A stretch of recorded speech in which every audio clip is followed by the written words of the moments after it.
governing authority. What do I want to do with all this? So first of all, we must disarm the Palestinian Authority. We don't need so many guns. We need a police force that is not corrupted, that can keep order for the Palestinians. Then it can assure Israel's security. Mahmoud Abbas will die sooner or later. The man is at the edge of collapse. And everybody is counting on Mahmoud Abbas. What's the day after Mahmoud Abbas? Who's going to rule the show? Who's going to be the player? They are conflicted people. So counting on the Palestinian Authority is a form of insanity. This is for the people who just like putting their head in the sand. They're not realizing. We are betting on a dying thing. Actually, it's already dead. So we need to find an alternative. And what we need a police force. And by the way, my wild opinion, let Arab rule Arab. How about mandatory recruitment to the Arabs, to the Israeli Arabs, to rule the Arabs in the West Bank? One solution. Okay, not so many enthusiasm for this. But Arabs know how to deal with Arabs. It's not Israel's fault to manage the Arab madness. If it's not that, it could be the Jordanian intelligence, it could be the Egyptian intelligence, it could be a confederation with Jordan, with Egypt. It could be whatever, but not the Palestinian Authority as is today. This arrangement I don't like, because they are deceptive, they are double-faced, they are untrustworthy, and they are hostile to Israel wherever they go.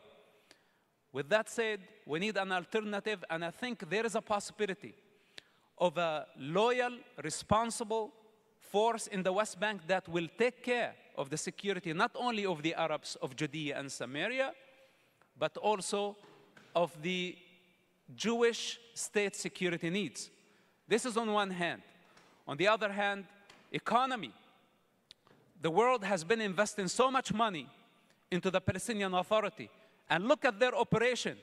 Worldwide embassies, delegations, ambassadors.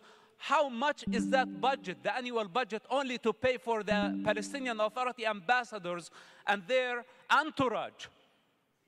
Instead of all this, the Arabs in the West Bank don't need all this money spent, hundreds of millions of dollars on nonsense. We could have directed that money to build the economy for the generation in the West Bank. And this is where we need to shift strategy.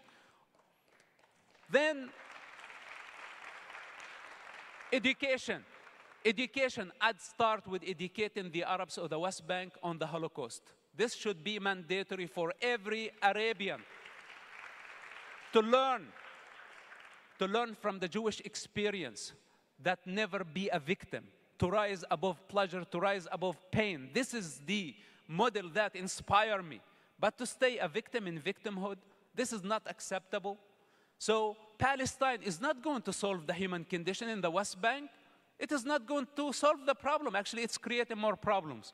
With that said, we need to really have a deep look into the situation and be honest with ourselves. Is this serving the Arabs? Is this serving the Jews? Is this securing the future of the generation or not? Then after that, we make our decisions. Thank you, and I appreciate your patience.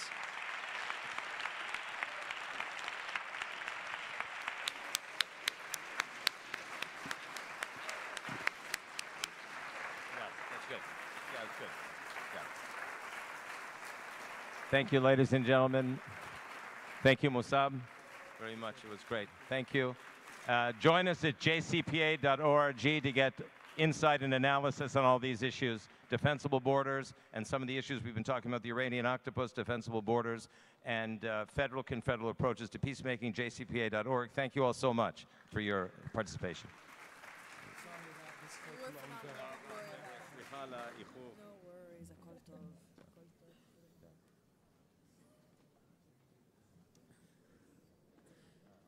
Israel has faced many different kinds of challenges in the past few years, and especially since October 7th. This comes in a multifaceted society, and it impacts every aspect of life including but not limited to the economic aspect. Nevertheless, we're the startup nation, and the high-tech industry provides us with fuel for years to come. To discuss the economic impact in recent years, especially after October 7th, I would like to welcome to the stage Economic Minister to North America in the Israel Economic Mission to the U.S., Anat Katz. Okay, so thank you so much. I think this is a very, very tough act to follow. I am happy that Mosab actually touched in the very end of what he said about the elements of the economy and how important the economy actually is, you know, for, I will echo that, and how important the economy actually is for the stability and for the livelihood of any country.